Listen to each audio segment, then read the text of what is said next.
Olá, tudo bem? Esse é o canal Plantão de História. Estamos fazendo mais um vídeo sobre a República Velha.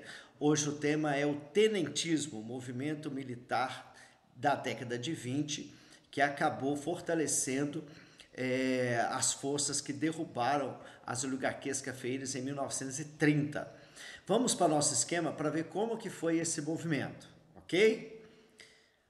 Bom, para começar, né, vamos contextualizar o movimento tenentista. Né? O movimento tenentista, ele já vem de um histórico de participação do Exército na política brasileira. Vamos lembrar que a República Velha inicia justamente por um movimento militar que derrubou Dom Pedro II, né? E não podemos esquecer que os dois primeiros presidentes da República Velha são militares, Marechal Deodoro da Fonseca e Marechal Floriano Peixoto. Um outro aspecto que a gente precisa ressaltar é que, a partir de 1910, houve uma renovação na formação curricular dos oficiais do Exército com a abertura da Escola Militar do Realengo em 1910. Ela teve muita influência da escola alemã e, a partir de 1920, da escola francesa. Ela substituiu uma formação mais filosófica, lembrando, né, que essa formação filosófica ela trouxe para o Exército Brasileiro o positivismo, que é muito importante para essa instituição no século XIX. Vamos lembrar o dístico da bandeira nacional, que é um dístico progressista, né? É um dístico positivista. E que agora dá uma nova roupagem, né, para esses oficiais. Isso criou um hiato entre a cúpula do governo e a cúpula do Exército, que tinha uma formação outra, para uma formação mais técnica. Isso criou um atrito entre essas duas gerações, né? Entre a cúpula do Exército e esses novos oficiais, principalmente tenentes. Por causa disso, por essa renovação, os integrantes do tenentismo sempre acharam que era deles a responsabilidade pela salvação nacional. Então, os movimentos anteriores a 22 eram chamados de salvacionistas. Um exemplo disso é a campanha eleitoral de Nilo Peçanha para a presidência em 1923, ok? Vamos lembrar de uma outra coisa. A Constituição de 91, ela impunha restrições políticas à participação dos militares nas eleições. Isso porque a Constituição previa que apenas oficiais de alta patente poderiam votar. Então havia, no caso, essa restrição. Além disso, além da restrição eleitoral, não era permitido ao Exército participar de debates, se pronunciar em questões políticas. Isso causou sérios pontos de atrito em diversos momentos aí da história da República Velha, ok? Mas vamos lá então. Já que nós já temos isso aqui, vamos pensar então no que é o tenentismo, tá? Como é que a gente define tenentismo? O tenentismo é um movimento essencialmente militar, principalmente dos jovens de baixa patente do Exército. A gente está ressaltando isso aqui, que a Marinha tem um pouquinho de coisa, mas é quase nada, tá bom?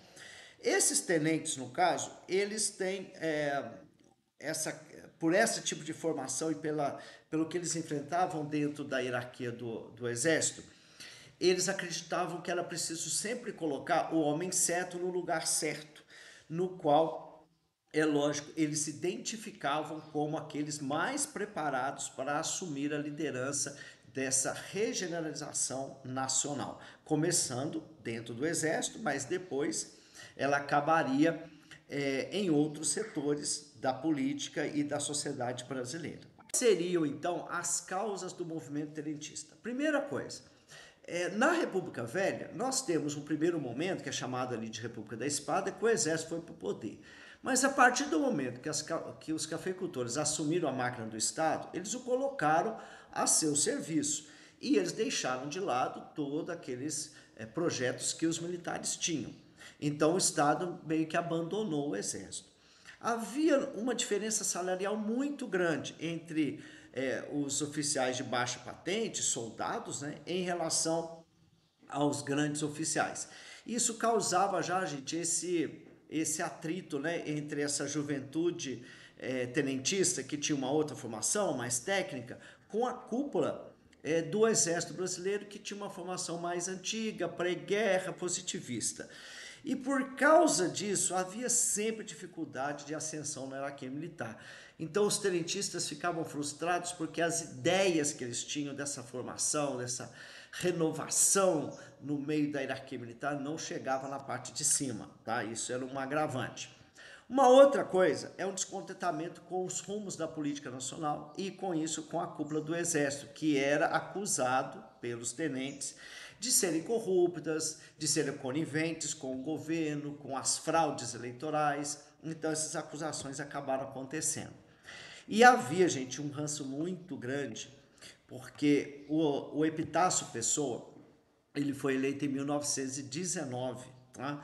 Contando um pouquinho a história direito, em 1918, quem foi eleito para presidente foi Rodrigues Alves. Ele já tinha sido presidente, foi eleito novamente, não consecutivamente, só que ele morreu antes de tomar posse. Aí, pela Constituição da época, o vice assumia, mas ele não ficava o mandato todo. Ele teria que reorganizar novas eleições. Nesse caso, o vice só poderia cumprir o mandato se já tivesse um terço do tempo desse mandato já percorrido. Não era esse caso. Então, o Delfim Moreira fica só o ano de 1919 e em 1919 há um novo presidente que vem da Paraíba, que é o Epitácio Pessoa. E o Epitácio Pessoa, ele coloca simplesmente um civil no Ministério de Guerra, que é o Pandiá Calógeras, tá? E coloca como Ministério da Marinha Raul Soares. Então, são dois civis ali em pastas importantes. Isso causou uma revolta muito grande nos bastidores, nos corredores do poder militar, ok? Bom, vamos em frente. O que os tenentes eles defendem, né? Aqui, gente, olha, pesquisando diversos autores da época, né, eles nos apontam o quê? Muito difícil de falar isso. O programa tenentista é meio difuso, meio confuso, tá?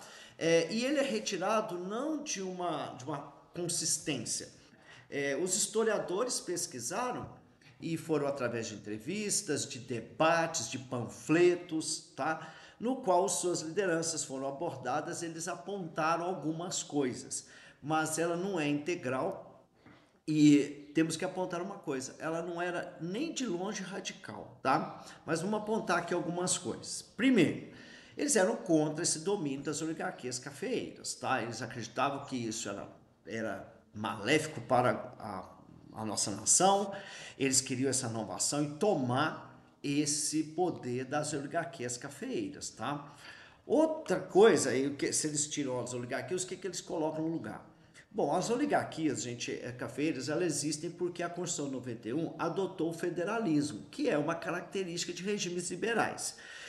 Ao contrário disso, os tenentistas acreditam que o poder tinha que ser centralizado. Então, ele acredita que o Estado tinha que se fortalecer, centralizando. Mas isso não quer dizer mais poder para o presidente, porque eles acreditavam que isso já tinha, né? Mas eles acreditavam no fortalecimento do judiciário, que era justamente dar um equilíbrio maior, e o judiciário, como detentor, né, e defensor das leis, eles teriam mais condições, né, de moralizar a política nacional. Então, eles falavam fortalecimento do Estado, mas não no seu executivo. Aqui, então, vocês estão vendo que é meio confuso, né? Eles querem centralizar, mas querem tirar o governo da mão do executivo. Uma outra coisa é a defesa do voto secreto. Vamos lembrar que na época o voto não era secreto, o que dava muita chance, né? Era um ensejo absoluto de fraudes, né, eleitorais. Agora, eles não queriam voto universal, então isso aí a gente ficava meio um pé atrás também com essa questão que já apontaram que os tenentistas eram burgueses, eram mais moderados, né? Mas na verdade eles são elitistas, né? E com tendências autoritárias aqui, né? Estava demonstrando. Eles querem combater com isso a corrupção e as fraudes eleitorais, tá? Aqui, gente, tem uma coisa que já vem desde antes, tá? Os militares, sempre que tiveram no poder, nesse momento, eles sempre eram favoráveis a um projeto de industrialização mais acentuado do Brasil. Vamos lembrar, gente, que na República Velha nós temos indústrias, né? Nós temos cidades grandes industriais, no caso de São Paulo, Rio de Janeiro, mas a indústria não é o principal setor da economia brasileira, é o café, né? Uma outra coisa que eles querem é a nacionalização do subsolo. É, e essa nacionalização é justamente para pensar sobre riquezas minerais. É interessante que esse projeto aqui, industrializante, nacionalização do subsolo, vai ser realizado mais tarde pelo governo de Getúlio Vargas, no qual os tenentes vão participar ativamente desse projeto, ok? E outra coisa que eles pediram, ensino obrigatório, né, para todo cidadão brasileiro. Na época era muito elitista, somente os filhos de ricos tinham condições de estudar. Realmente a oferta de vagas nas escolas públicas era muito pequena. Então, gente, de forma geral, o programa tenentista tem umas coisas assim legais, né, umas coisas importantes, mas também de uma outra forma eles tinham uma tendência conservadora e autoritária. Bom, gente, vamos falar então dos movimentos, né? O programa tenentista ele vai ser colocado em prática como? Então aqui nós vamos ter que contar uma pequena história para vocês, né? O que acontece? Nas eleições de 1922, elas vão acontecer em março, né, de 1922. Era presidente Epitácio Pessoa, que a gente já falou que era combatido pelos militares por ter colocado os civis na pasta, né, de ministro de guerra e da marinha. Pois bem, durante as eleições, São Paulo e Minas Gerais, oligarquias hegemônicas, elas lançaram a candidatura de Arthur Bernardes, que era governador de Minas Gerais, tá? Contra essa candidatura se ergueu Nilo Peçanha, que tinha apoio de outras oligarquias, como Rio Grande do Sul, como Pernambuco, Bahia, por diversos motivos, tá? Mas não vamos esquecer que Nilo Peçanha, apesar da sua origem mais humilde, né, do Rio de Janeiro, ele compunha, no caso, com oligarquias que já estavam no poder há muito tempo. O que eu estou dizendo para vocês é que Arthur Bernardes e Nilo Peçanha não estão não estão disputando, não estão polarizando, no caso, a política, não. São representantes das oligarquias, tá?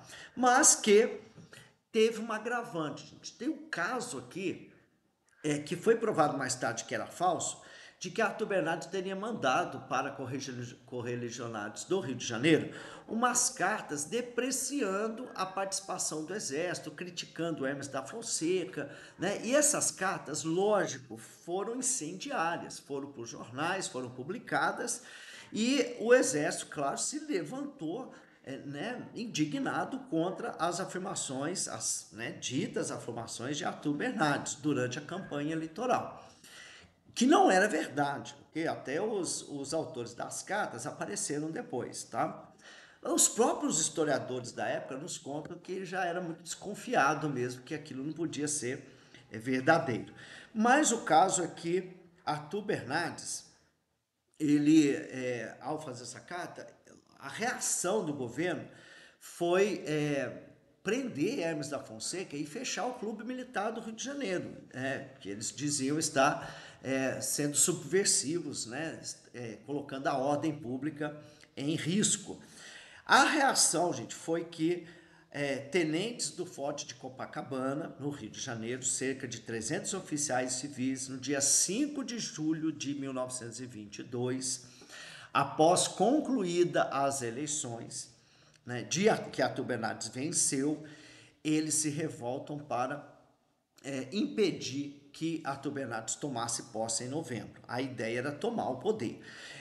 Os tenentes tomam, lembrar que esse forte da Copacabana, ele tinha como líder, né, como o chefe militar, era o filho do Hermes da Fonseca, o Euclides, né, que estava ali, né, defendendo também as honras do pai, né?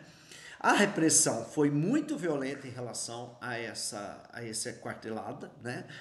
O forte foi bombardeado por forças legalistas. Tentou-se, no caso, uma rendição. Muita gente acabou se entregando, foram presas, né? mas ainda sobraram alguns insurgentes lá. Cerca de 29 pessoas ainda conseguiram ficar no forte até um pouco mais tarde, né? Até no dia que eles saem, né? Bom, gente, aí o que que acontece? 18 pessoas resolveram acabar, né, enfrentando o resto do mundo e acabaram saindo às ruas, dos que sobraram dos 300. Desses 18 que saíram à rua, houve um tiroteio com a polícia, né, com o exército legalista. Sobreviveram apenas 2 tenentes, tá? Que é o Siqueira Campos e o Eduardo Gomes. Vocês estão vendo nessa foto que é muito famosa. Os dois aqui eram sobreviventes, acabaram feridos, os outros acabaram mortos, né?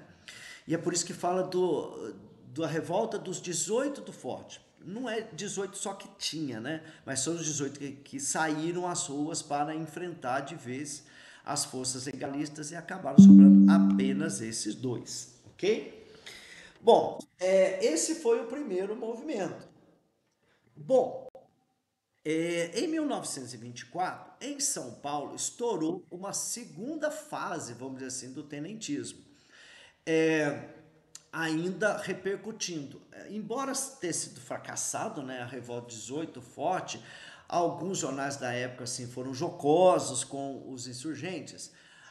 Na verdade, isso fortaleceu ainda mais e amadureceu ainda mais as ideias desses oficiais. Em 1924, na cidade mais importante, economicamente falando, né, do Brasil, exatamente 2 anos depois, estoura um segundo movimento tenentista, liderados por um coronel reformado, Isidoro Dias, um major, Miguel Costa, e um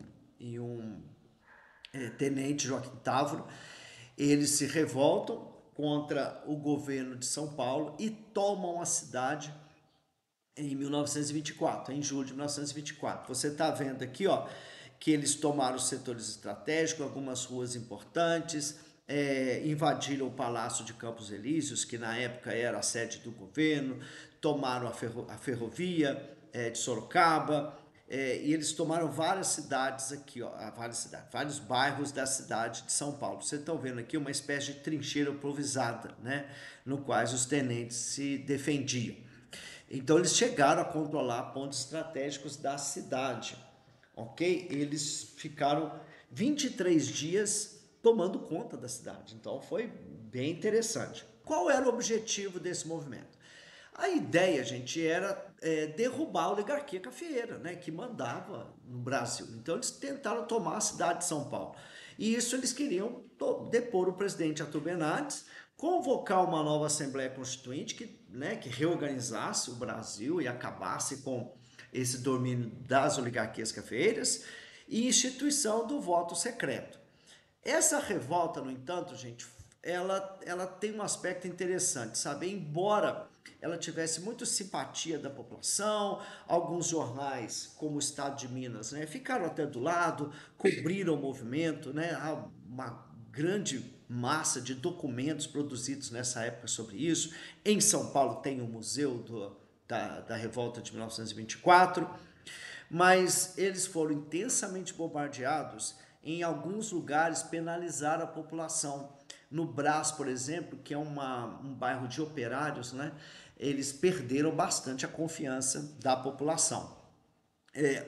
Depois de algum tempo, eles acabaram tendo que fugir da cidade e rumaram em direção ao sul, né, em direção ao Paraná, e foram para Foz do Iguaçu. O que eles foram fazer lá? Na mesma época que eles estão se revoltando, a gente, em São Paulo, lá no Rio Grande do Sul, nós temos também uma revolta de tenentes lideradas por Luiz Carlos Prestes, tá? E eles também acabaram sendo derrotados e fugiram para o norte, né? Vocês estão no Rio Grande do Sul, foram ao norte, eles também foram para o Paraná. Então, a coluna paulista, essa que desceu derrotada lá de São Paulo, se uniu a uns rebeldes gaúchos também derrotados, né, em Porto Alegre. Em Foz do Iguaçu, os líderes Miguel Costa e Luiz Carlos Prestes formaram uma nova coluna que ficou batizada como Coluna Prestes. Essa é a mais importante fase do movimento tenentista. Eles chegaram né, a composição de 800 a 1.000 combatentes, né, insurgentes, mas que teve um ano, né, que o ápice chegou a 1.500 componentes.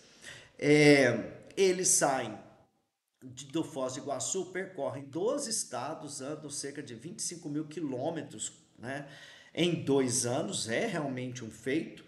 Você está vendo pelo mapa aqui, né, por onde que eles andaram. Eles conseguiram fazer essa rota e resistir tanto tempo, fugindo das grandes emboscadas, fugindo dos grandes exércitos formados contra eles. Tiveram diversas batalhas, enfrentaram o exército, a combinação de polícias estaduais com jagunços, até Lampião entrou na luta contra a coluna Prestes, tá? Mas no final desses anos todos, denunciando, procurando apoio popular, ora sim, ora não, tá? Eles se viam como elitistas, né? Eles acabaram cansados e uma parte deles conseguiram chegar à Bolívia em 1927 e acabaram exilados lá. Miguel Costa, ele sai um pouco antes, ele acaba conseguindo exílio na Argentina. Tá, mas o nome principal, gente, é Luiz Carlos Prestes. É esse senhor que está aqui, ó, de barba aqui, ó. É o terceiro sentado. É uma foto famosa também. Vocês podem pesquisar em outros lugares. Essa foto aqui famosa falando do Luiz Carlos Prestes, que mais tarde foi chamado de Cavaleiro da Esperança, né? Criou-se todo um mito romântico em torno dessa coluna, tá? De grandes rebeldes, anarquistas, né? Aqui, gente, veio uma contradição, né? Luiz Carlos Prestes, ligado ao militarismo, ele, no exílio, ele acaba tendendo para o comunismo, né? Ele vai ser um dos integrantes importantes da história do comunismo no Brasil, tá ok? Bom, fazendo um balanço desse movimento, o que nós podemos falar com vocês? O movimento tenentista, gente, veio de dentro do exército, veio de jovens oficiais, uma nova ideologia, uma nova formação, denunciaram justamente, né, com muita justiça, as fraudes eleitorais, o desmando, a corrupção que eram os governos da República Velha. Tá? Todos eles, no caso, nesse ponto, eles têm muita razão, estavam falando o que estava acontecendo por trás do poder, né? Denunciavam a cúpula do exército que também era corrupta, né? Mas o grande feito deles foi desgastar o governo de Arthur Bernardes. Arthur Bernardes não teve sossego durante os 4 anos de governo. Está ameaçado por eles, não conseguiu derrotar esse movimento. Ele teve que governar sob estado de sítio, né? Eles derrubaram o governo de São Paulo. O governo de São Paulo teve que fugir. Na época, o presidente de São Paulo era o governador Carlos de Campos, né? Ele teve que fugir da capital, quer dizer, isso tudo é desmoralizante, né? E o grande exército brasileiro não conseguiu derrotá-los, né? Bom, gente, e mais tarde, membros, né, do tenentismo vão engrossar essas vozes aqui contra o governo oligarca e junto com Vargas e outros setores sociais, como industriais, burgueses, movimento operário, todos esses grupos, no caso, vão se juntar para derrubar em 1930 o governo da República Velha. Alguns deles, como Juarez Távora, acaba compondo com Vargas, né? O Juarez Távora vai virar o rei do norte, né? Vai se tornar governador do norte.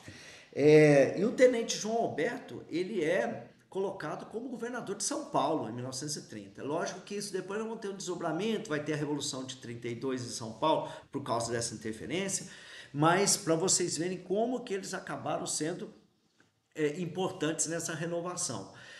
No Rio Grande do Sul, a repercussão também da Revolução, né, é que abriu caminho para novos políticos aparecerem. Borges de Medeiros, né, ficou no poder no Rio Grande do Sul durante muito tempo, e o combate, né, a revolta dos tenentes acabou abrindo vaga para uma renovação política, e dentre eles está o grande nome de Getúlio Vargas, mas também temos Oswaldo Aranha, né, é outro também que vai aparecer mais tarde na política brasileira. Bom, gente, então é isso, né? É um movimento muito importante dentro do exército e não vai parar por aí. Mas isso é uma questão de uma outra história, um outro vídeo. Se vocês gostaram, deixa o like, eu vou ficar muito feliz, né? Se inscreva no canal, deixe seus comentários e até já!